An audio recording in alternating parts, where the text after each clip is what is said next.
Imagine isto: uma expedição de montanhistas experientes em uma jornada desafiadora pelas gélidas paisagens da Sibéria.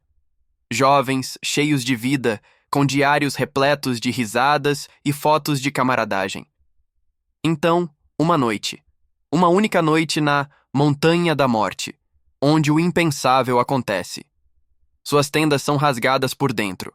Seus corpos, encontrados a centenas de metros de distância, alguns vestidos apenas com roupas de baixo no frio de 30 graus negativos. E o mais aterrorizante: ferimentos traumáticos e mutilações grotescas que desafiam qualquer explicação lógica. Prepare-se, porque o que você está prestes a ouvir não é ficção. É um mistério real, tão sombrio e perturbador que, mesmo depois de décadas, continua a nos assombrar. Se você tem coragem, fique conosco até o final para desvendar o que realmente pode ter acontecido no incidente do Passo de Dyatlov. Mas antes, não se esqueça de deixar seu like, se inscrever no canal e ativar o sininho para não perder nenhuma de nossas investigações sombrias. A história começa em janeiro de 1959, na antiga União Soviética. Liderado por Igor Dyatlov, um estudante de engenharia de 23 anos, um grupo de 9 esquiadores experientes, 8 homens e 2 mulheres, embarcou em uma jornada épica pelas montanhas Urais. O objetivo: completar uma rota desafiadora de 320 quilômetros, a mais difícil da época, para obter uma certificação cobiçada. Jovens, vigorosos e cheios de espírito de aventura, seus diários e fotografias exalam otimismo. Risadas e camaradagem preenchiam a vastidão gelada. Mas havia um prenúncio. Um dos membros, Yuri Yudin, foi forçado a retornar em 28 de janeiro devido a uma doença, sem saber que essa dor ciática o salvaria.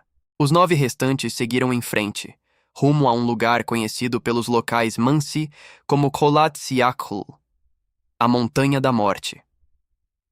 Em 1º de fevereiro, a natureza mostrou sua face mais implacável.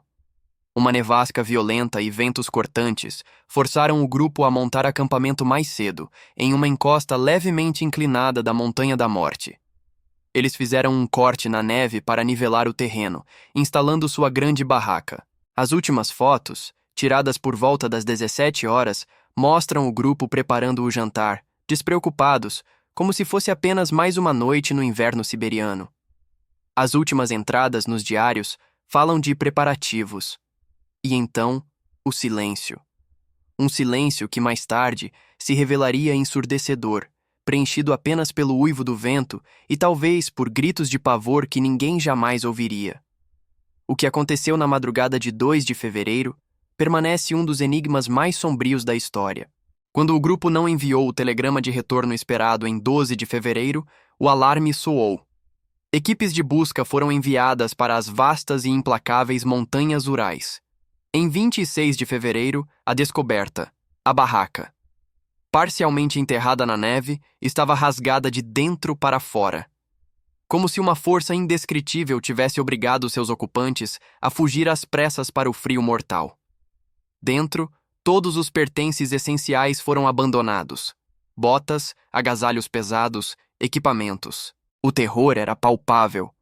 A algumas centenas de metros da barraca, sob um solitário pinheiro siberiano, os primeiros 2 corpos foram encontrados: Yuri Doroshenko e Yuri Krivonichenko. Eles estavam despidos, vestindo apenas meias e roupas íntimas, com sinais de queimaduras nas mãos, próximos aos restos de uma fogueira improvisada.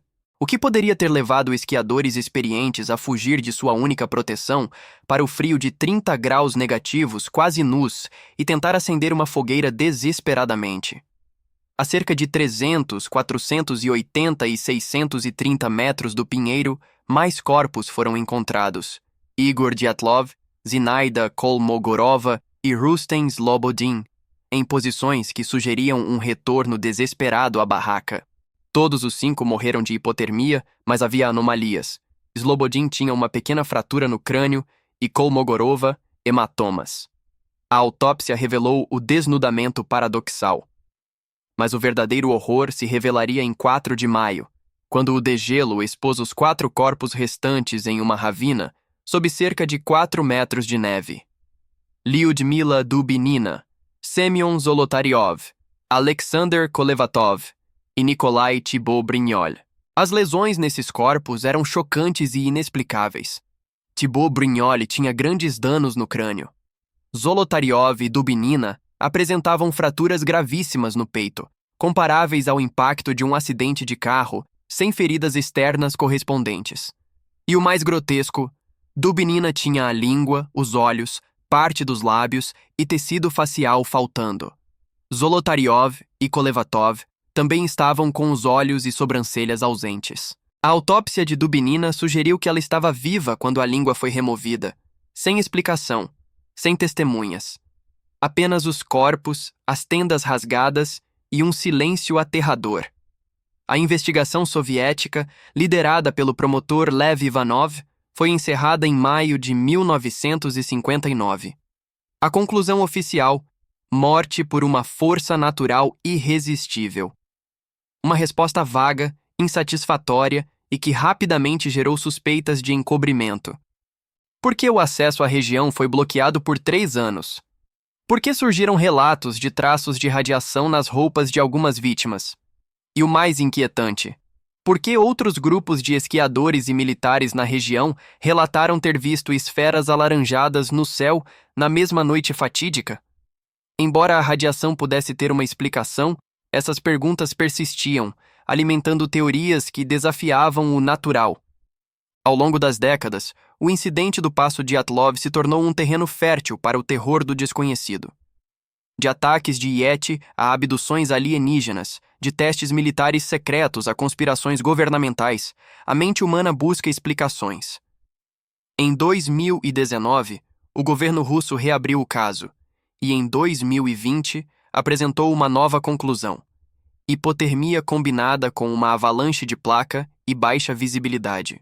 Esta teoria, reforçada por um estudo suíço em 2021, sugere que o corte feito na encosta para a barraca poderia ter desestabilizado uma camada de neve, causando uma pequena e silenciosa avalanche.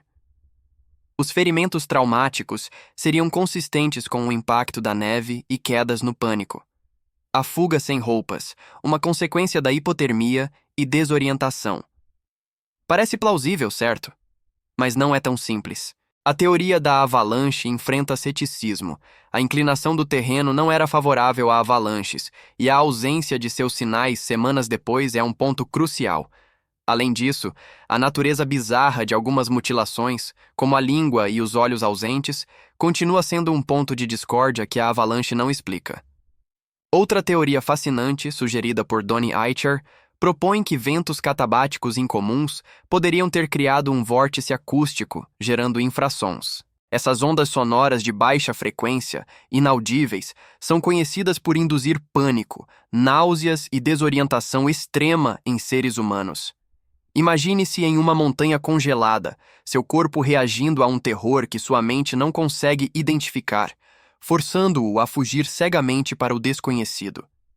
Esta teoria tenta preencher algumas das lacunas mais aterrorizantes. O incidente do Passo Dyatlov é um lembrete sombrio da fragilidade humana diante da natureza selvagem e dos mistérios que ela pode guardar. A imagem de 9 exploradores experientes, fugindo desesperadamente de sua barraca rasgada para a escuridão gelada, com alguns sofrendo ferimentos terríveis e mutilações grotescas, continua a ser uma história arrepiante que nos faz questionar os limites do que realmente sabemos sobre o terror que a realidade pode oferecer. É um mistério que, apesar das décadas de investigação, nunca parece ter uma solução completamente satisfatória, deixando-nos com a impressão perturbadora de que, talvez, a verdade seja ainda mais aterrorizante do que qualquer lenda. Quais são as suas teorias?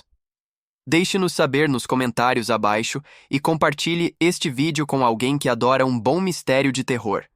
Não se esqueça de se inscrever para mais histórias que vão te tirar o sono. Até a próxima e durma bem, se conseguir.